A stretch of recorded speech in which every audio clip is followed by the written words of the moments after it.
Dear students, हम फिर से रिवाइज करेंगे आज triangle ABC similar to triangle PQR। इसका क्या मतलब है बच्चों? अभी हमने सिमिलर फिगर सीखे थे। दो सर्कल्स सिमिलर होते हैं, two squares are similar, similarly two rectangles will be similar if their corresponding sides will be proportional. Now we are discussing when two triangles will be similar. तो for two triangles to be similar हमें क्या जरूरत है बच्चों? उसके दोनों triangle के corresponding angles equal होने चाहिए.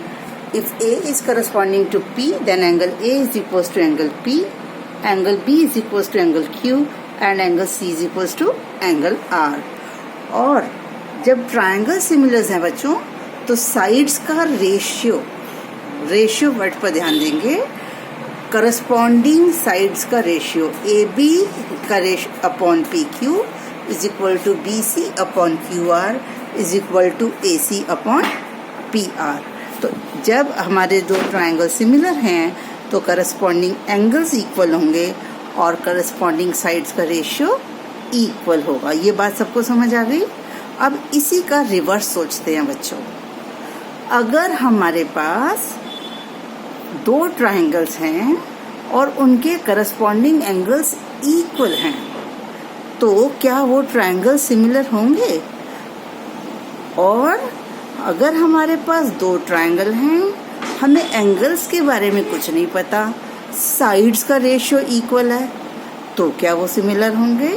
तो इसी चीज को समझने के लिए और इसी को और प्रॉपरली करने के लिए सबसे पहले हम ये समझते हैं बच्चों कि ट्रायंगल के कितने पार्ट्स होते हैं। A triangle has how many parts? 6 parts, 3 angles and 3 sides. अगर हमें पहले ट्रायंगल के 6 पार्ट्स और दूसरे ट्रायंगल के 6 पार्ट्स पता हों तो हम बड़ी इजीली एंगल्स को एंगल से कंपेयर करके और साइड्स को साइड से कंपेयर करके सिमिलर बता सकते हैं। लेकिन अगर हमें ये पहले ट्रायंगल के 6 पार्ट्स और दूसरे ट्रायंगल के 6 पार्ट्स ना पता हों तो हम ट्रायंगल्स को मिनिमम कितनी कंडीशंस पता होने पर सिमिलर बता सकते हैं, ये हम आज कोशिश करेंगे। ठीक, पहले सबको टारगेट क्लियर हुआ कि अगर ट्रायंगल सिमिलर हैं तो साइड्स का ratio equal, corresponding angles equal. लेकिन अगर हमें चेक करना है तो मिनिमम कंडीशंस क्या हो जिससे हम दो ट्रायंगल्स को सिमिलर कह सकें।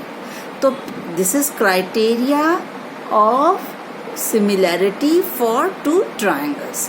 तो सबसे पहला क्राइटेरिया बच्चों, ये थ्योरम भी आपकी बुक में ए सिमिलैरिटी, यानी कि बच्चों अगर पहले ट्रायंगल के तीनों एंगल्स दूसरे ट्रायंगल के तीनों एंगल्स करस्पॉन्डिंग एंगल्स के इक्वल हों तो दोनों ट्रायंगल सिमिलर होंगे। लेकिन पहले इसको समझेंगे हम बच्चों कि अब साइड्स का क्या है, साइड्स के बारे में को चेक करना है कि नहीं, साइड्स हमें पता ही नहीं है, हमें सिर्फ एंगल्स पता है। तो अब ये थ्योरम कहती है कि अगर ट्रायंगल सिमिलर हैं तो उनकी साइड्स के रेशियो भी इक्वल होंगे। अगर दो ट्रायंगल सिमिलर हैं, हमने सीखा था, तो उनके करस्पॉन्डिंग एंगल्स भी इक्वल होंगे और साइड्स के रेशियो भी इक्वल होंगे। ठीक, तो ए सिमिलैरिटी कहती है कि अगर हम पहले ट्रायंगल के 3 एंगल दूसरे ट्रायंगल के करस्पॉन्डिंग 3 एंगल्स के इक्वल दिखा दें तो हमारे ट्रायंगल सिमिलर होंगे। ठीक, अब बच्चों यहाँ पर हमारे मन में एक और हमारे ब्रेन ने अब काम करना शुरू कर दिया, क्योंकि हम मिनिमम कंडीशंस देख रहे हैं बच्चों। तो हमने कहा क्या 2 एंगल से भी काम चल सकता है? तो बच्चों हमें एंगल्स, हम प्रॉपर्टी पता है ट्रायंगल की। अगर किसी दो ट्रायंगल्स के 2 एंगल्स इक्वल हों तो तीसरा एंगल तो 180 डिग्री में से दोनों को ऐड करके माइनस होता है, तीसरा तो ऑटोमेटिक इक्वल होगा। आज आप लोग ट्राई करना, 2 ट्रायंगल्स लेना, उनके 2 एंगल इक्वल लेना और फिर निकाल के देखना, तीसरा एंगल तो ऑटोमेटिक इक्वल आएगा। तो इसी कंडीशन की सब कंडीशन एक और आ गई कि हमें जरूरी नहीं है तीनों एंगल पता हो, अगर 2 एंगल भी इक्वल होंगे तो ट्रायंगल सिमिलर हो जाएंगे। यानी अगर हमारे पास दो करस्पॉन्डिंग एंगल्स इक्वल हैं तो हमारे पास ट्रायंगल सिमिलर आ गए। अब दूसरी कंडीशन बच्चों ज़्यादा समझने की है। दूसरी कंडीशन में ये है कि अगर हमारे पास पहले ट्रायंगल की दो साइड्स का रेशियो दूसरे ट्रायंगल की दो साइड्स के रेशियो के इक्वल हो।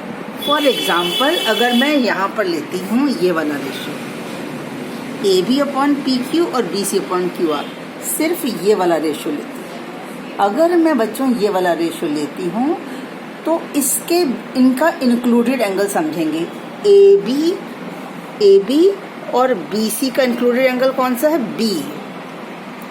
और PQ और PQ और QR का इंक्लूडेड एंगल कौन सा है? Q। यानी कहने का मतलब है अगर हमारे पास इन दो साइड्स का रेशियो इन दो साइड्स के इक्वल है और इंक्लूडेड एंगल इक्वल हैं, तो यानी दो साइड्स का रेशियो और एंगल कौन सा होना चाहिए? इंक्लूडेड। अगर ये दो साइड ले रहे हैं तो ये वाला एंगल, अगर ये दो साइड ले रहे हैं तो ये एंगल देखना पड़ेगा। तो इन दो साइड्स का रेशियो इन दो साइड्स के अगर इक्वल है और इंक्लूडेड एंगल इस इंक्लूडेड एंगल के इक्वल है तो SAS कंडीशन से ट्रायंगल सिमिलर हो जाएंगे। अब बच्चों SSS सिमिलरिटी तो आप खुद भी समझ सकते हो। अगर हमारे पास सिर्फ ये कंडीशन है कि दोनों ट्रायंगल्स की करस्पॉन्डिंग साइड्स के रेशियो इक्वल है तो हम बड़े आराम से कह सकते हैं हमारे ट्रायंगल सिमिलर होंगे। तो अब यहाँ पर बच्चों एक बात फिर से समझनी है हमें कि अगर हमें सपोज गिवन है triangle ABC similar to triangle PQR, तो अब आप बताइए आप उसके एंगल्स के बारे में क्या कह सकते हैं। नंबर 1 बात, तो नंबर 1 बात ये होगी क्योंकि ट्रायंगल सिमिलर है इसलिए करस्पॉन्डिंग एंगल्स इक्वल होंगे ऐसे, because triangles are similar. Also क्योंकि ट्रायंगल सिमिलर हैं इसलिए करस्पॉन्डिंग साइड्स का रेशियो इक्वल होगा। यानी बच्चों आज के बाद किसी भी क्वेश्चन में अगर आपको ये सिमिलैरिटी दे दी लिखकर तो आप गिवन में ये और ये लिखना नहीं भूलेंगे। तो इसलिए आज ध्यान से इनको समझना है। ये आपकी बुक में थ्योरम्स हैं, इनके स्टेटमेंट्स आपको लिखने हैं थ्योरम नंबर डालकर, और प्रूफ आपके कोर्स में नहीं है। और वैसे बहुत इजी हैं प्रूफ्स, अगर आप देखना चाहें तो कर भी सकते हैं, मैं सिखा दूंगी आपको। लेकिन आज आपको यही समझना है। और अब क्वेश्चन करते हुए जब भी आपको दो ट्रायंगल सिमिलर दिए हों तो आपको ये नहीं भूलना कि आपके पास क्या क्या गिवन है। ओके, शाबाश, इसको देखिए और समझिए। God bless you.